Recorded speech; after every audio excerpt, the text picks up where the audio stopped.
Que l'on soit croyant ou non, pratiquant ou non, il est intéressant d'entendre l'abbé Serge Tidjani nous parler de cette période de Pâques, autant dans sa préparation que dans ses festivités. En tant qu'humains aspirant à plus de spiritualité dans une époque troublée, nous avons pris soin de questionner l'abbé Serge. Alors bonjour Serge, comment vas-tu? Ça va bien, Marc, et toi, comment ça va? Très bien, en ce moment je suis à la lumière du soleil au Mexique avec des bons fruits, donc ça va, et là entouré de la famille, donc c'est ça qui est important. Ouais. C'est heureux, ça va bien en Gaspésie. Je profite de notre retour commun à toi et à moi dans les zones pour leur dire que je les aime toujours et que ça va bien. Et je les salue. Parfait. Écoute, moi, ce que j'avais envie d'aborder avec toi, c'était la période qu'on est en train de traverser actuellement et vers celle laquelle on s'en va. Et je parle bien sûr du temps de Pâques. Alors, bon, pour beaucoup de gens qui nous écoutent à travers cette émission, il n'y a pas forcément tout le monde qui est forcément pratiquant, mais on est pas mal tous en train de... Déjà, il y a des vacances, il y a des congés de Pâques, donc il y a quand même quelque chose qui est marqué au niveau du calendrier. On mange peut-être plus de chocolat pour certains à cette période-là, mais on a quand même traversé la période et on termine la période de carême. Et pour certains, on a déjà entendu parler du Ramadan. Donc il y a quand même quelque chose qui se passe au niveau chez les humains à ce moment-là. Moi qui pratique aussi de temps en temps le jeûne alimentaire pour détoxifier le corps et faire du bien à l'esprit aussi, il y a beaucoup de choses qui sont liées à ça. Est-ce que peut-être avant de parler de Pâques concrètement, il y a cette préparation-là, voudrais-tu nous donner un peu ta vision de pourquoi est-ce que chez l'humain, on avait peut-être ce besoin-là de vivre ça? Oui, merci Marc de nous montrer comment la situation de notre humanité nous ramène parfois à ces éléments que j'appelle l'essentiel de l'être humain. Ou tout simplement, je dirais, tu as parlé des musulmans qui ont commencé le Ramadan, une période de jeûne. Nous autres, depuis le 3 mars, on est en carême, ça va finir à Pâques. Puis, il ne faut pas oublier nos frères juifs qui doivent être aussi dans la période de leur préparation de Pâques. Alors, et sans doute d'autres religions aussi. Ce que cette période et toute cette effervescence nous rappellent, c'est que l'être humain est un être profondément religieux, un être profondément spirituel, qui a besoin d'une autre connexion que d'être connecté juste à lui-même. Alors, que ce soit chez nous les musulmans, ou chez nous les chrétiens, ou chez nous les juifs, parce que cette humanité devient commune, nous avons besoin de faire un lien avec un être autre que nous, qui vient nous combler et qui fait que nous trouvons mieux le sens de notre vie, de notre présence. Alors, les musulmans vont préparer leur temps de jeûne de Ramadan en mémoire de l'accueil de la parole de Dieu. Nous, on prépare notre 40 jours de carême en mémoire de tout le chiffre du 40, mais surtout des 40 jours de Jésus passé au désert. Les Juifs vont préparer leur Pâques en mémoire de toutes leurs péripéties, 40 ans au désert et tout le reste. Donc, nous sommes des êtres spirituels, des êtres qui ont besoin d'être connectés à Dieu. D'autres vont peut-être leur donner un autre nom, mais au moins nous autres, les trois religions, on appelle encore Dieu, peu importe nos langues. Et cette connexion que nous vivons avec Dieu va nous permettre de réussir une meilleure connexion avec les autres.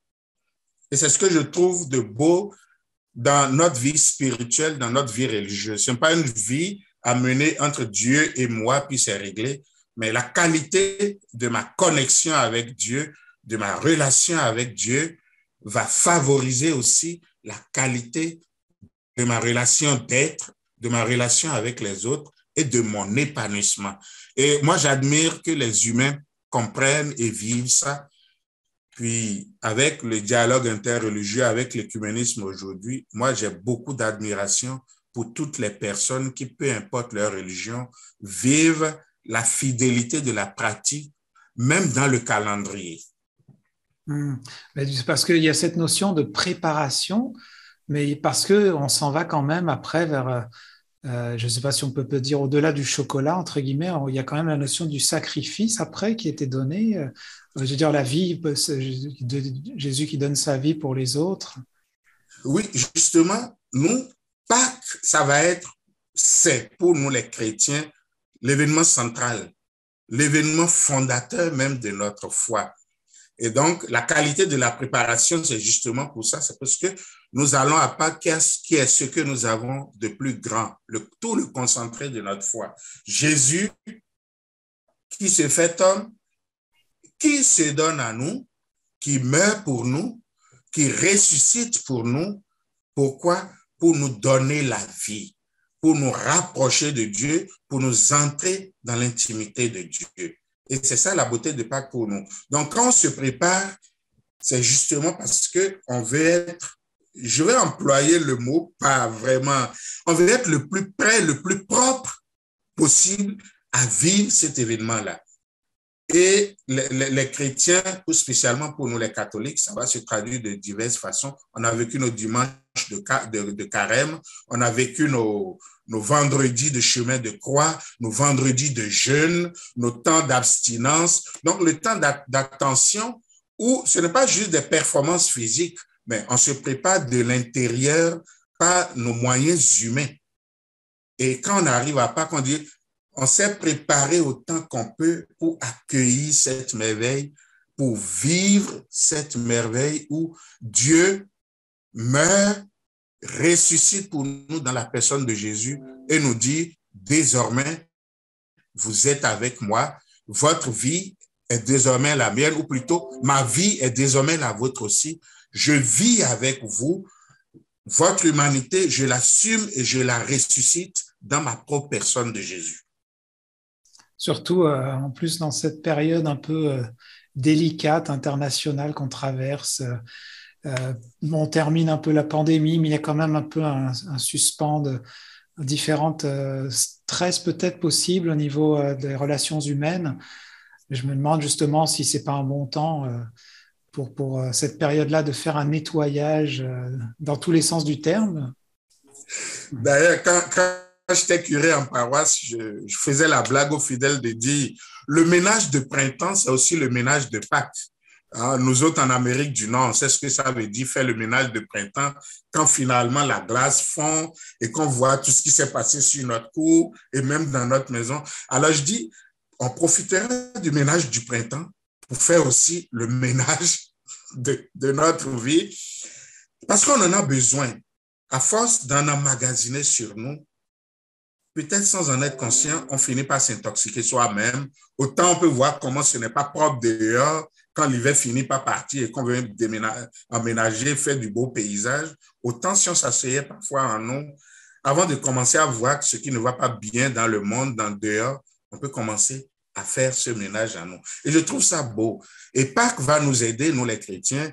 On va faire ces Pâques, vous savez, on parle souvent de ce langage où pour une fois au moins dans l'année, les chrétiens vont communier. On va faire ces Pâques et on va faire la grande célébration des pardons individuels ou collectifs. On va faire ce pardon-là, les gens vont le vivre. Donc, on fait comme un ménage pour la renaissance que le Christ nous apporte à Pâques. Et je trouve que c'est important. Alors, le caractère festif, joyeux qui arrivera à Pâques, le jour de Pâques et même après, ce sera le résultat, ou plutôt la résultante de tout ce qu'on a vécu comme joie à préparer ça. Alors, Pâques devient un moment, on me dit, non seulement fondamental, mais parce qu'avec ça, notre vie renaît. La renaissance que nous voyons à la nature, le soleil qui revient, la chaleur qui revient, les fleurs qui renaissent, c'est aussi le symbole que notre vie en Dieu renaît sans cesse. Ben, concrètement, alors, comment est-ce que le diocèse et les églises en Gaspésie peuvent accompagner les gens et qu'est-ce que vous préparez-vous pendant cette période-là? Bon, moi, l'espérance, parce que là, il faut oser parler en termes d'espérance quand on regarde l'avenir. Au moment où nous sommes en train de faire cette émission, la COVID, j'ose pas dire revient, mais nous dit clairement qu'elle n'est pas partie. On avait eu une bonne accalmie, on pensait que, bon, on a eu une 5e vague, ça s'est calmé. Là, est-ce qu'on a une 6e, est-ce qu'on n'a pas une 6e vague? Mais ce n'est pas ça l'affaire.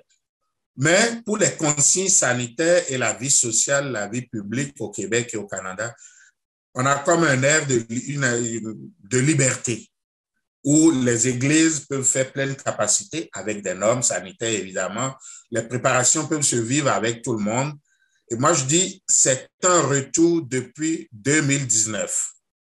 En 2020, on n'avait même pas eu Pâques dehors. En 2021, c'était serré, taillé, les confinements étaient finis, pas finis. Mais cette année-ci, c'est comme si 3 ans après, on ressort pour vivre la Pâque. Et au diocèse de Gaspé, dans toutes les communautés, dans toutes les paroisses, tous nos bénévoles avec leurs prêtres, leurs équipes de liturgie, leurs chorales sont en train de travailler fort pour que Pâques, j'allais dire ça soit un grand boom, un grand wow. On dit oui, vraiment. On est ressuscité. On n'a pas seulement célébré la résurrection de Jésus, mais on est ressuscité avec lui. Alors, tout le monde travaille, puis je dis, j'espère dans mon espérance, vous voyez comment je me répète, j'espère vivement que avant qu'on arrive à Pâques, ça ne va pas s'empirer et que les gens vont devoir dire, oh, espérance déçue. Donc, c'est cette prière, sans être très égoïste, c'est cette prière que je fais en disant, Seigneur, s'il te plaît, on veut célébrer vraiment Pâques, plus grandeur nature comme on en a l'habitude. En tout cas, je nous le souhaite. Et puis, ce que je comprends, c'est que ce message peut être autant entendu par on va dire peut-être ceux qui pratiquent moins, pas la religion. Mais comme tu dis, s'il y a le côté spirituel chez l'humain, il y a j'aime ce message un peu d'aller faire un ménage de printemps et peut-être juste aller nettoyer ces 2 années assez lourdes qu'on vient de vivre. Donc peut-être ça fait déjà juste du bien pour ça. Et il y a l'idée du rassemblement familial par la suite en général qui est assez bon. Et oui, vous avez raison. Et puis d'ailleurs, pour finir, ou ça dépend, le thème, parce qu'on est habitué à vivre nos célébrations avec des thèmes, le thème de cette année pour Pâques, moi je l'aime personnellement, le thème c'est « Avec lui, changer le monde ». Avec lui, lui étant Jésus, lui étant Dieu, changer le monde. Je dis, c'est tout un mandat, tout un travail qui est confié à nous les chrétiens, de dire l'espérance chrétienne que tu portes, la foi que tu vis, l'amour dont tu es le témoin, le Christ que tu portes en toi, va dans le monde avec et va le changer. Et puis je me dis, ce défi-là, il nous est lancé, mais c'est possible. Si avec Jésus, nous allons dans le monde, il n'y aura pas de guerre, il n'y aura pas de querelle, il n'y aura pas de séparation, il n'y aura pas de souffrance. Parce qu'avec Jésus, nous sommes ressuscités. C'est avec Jésus ressuscité que nous changeons le monde. Alors, je nous lance le défi, à moi le premier, comme à ceux qui nous écoutent. Concrètement, qu'est-ce que moi, je vais faire à Pâques pour changer le monde? Vous connaissez le slogan de la loterie, ça ne change pas le monde, sauf que, hein? Alors moi je dirais, ça ne change pas le monde, sauf que cette année, il y a Pâques. Et en espérant que ma joie de Pâques va apporter un plus au monde. Merci, ça termine avec une belle réflexion, nous laisser avec une belle pensée, de quoi méditer. Merci pour ton temps, Serge, et puis on prendra le temps de se reparler un peu plus tard. Merci d'apporter ta sagesse.